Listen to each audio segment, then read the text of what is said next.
Hello everyone, we're from section 502. Today we will present the novel about the Hound of the Baskerville. Sherlock Holmes and Dr. Watson opens with Watson examining a walking stick left in his office by an unknown visitor. Inscribed on the stick is "To James Mortimer MRCH", suggesting an elderly doctor who was awarded the object after years of faithful service. The document reveals the myth of the Baskerville's curse. A supernatural hound has haunted the family estate ever since its owner was killed by the devil. Sir Henry Baskerville received an anonymous note of warning when he arrives at his hotel. Holmes determines that Barrymore stood to inherit £500 and a cushy, work-free setup upon Charles' death, but instead received £1.5 million.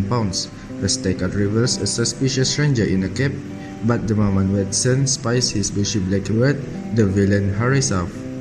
Sir Henry Watson and Watson naturalists are sent out to capture an escaped convent by Sir Henry Barrymore Butler, who has been feeding and clothing the men. The convent turns out to be haggard, unkempt, and animal-like. When Watson moves in for the kill, the men manage to escape. Meanwhile, Henry romance with Mr. Pleasant hits a rough patch, and Watson wonders whether she might be crazy.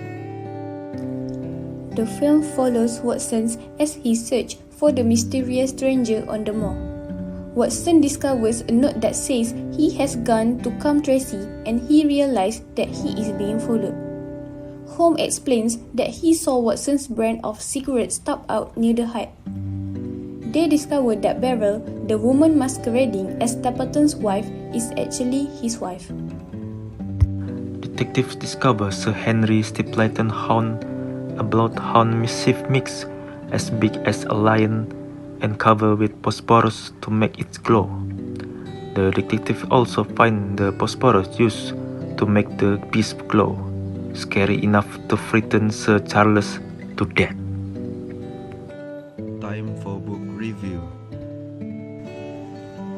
The Hound of the Baskerville is that deception and deceit can only go so far. A crime committed will always be found out and the criminal punished, however ingeniously the plan may have been devised.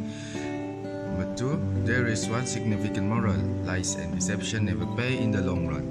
The story is filled with characters who lie for one reason or another, including the primary culprit, Jack Stapleton. In order to carry out his plan, he pretends that his wife is his sister.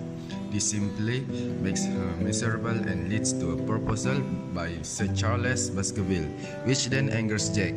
When discovered to be the culprit, he runs away and accidentally drowns in the mire. Furthermore, Jack is the descendant of Sir Hugo Baskerville. Due to an illegitimate and forced encounter, this line has remained hidden, and resulting deception is partly the reason behind Jack's own deception. Thus, clearly lies and deception never in the long run. In our opinion, the story was very good, gripping with a good sense of mystery. It was nail-biting and I felt a bit nervous at times.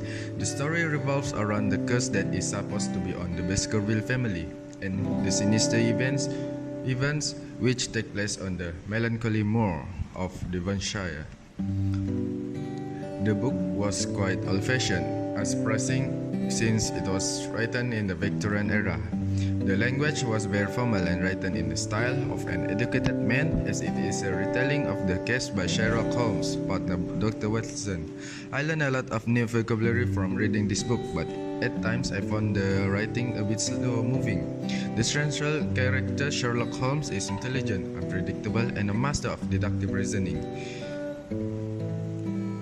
It was interesting to read a book that was published long ago, and I could see that modern kid books I've read share the same basic plot structure. The story was very good, gripping with a good sense of mystery. It was nail-biting and I felt a bit nervous at times. That's all from us. Thank you.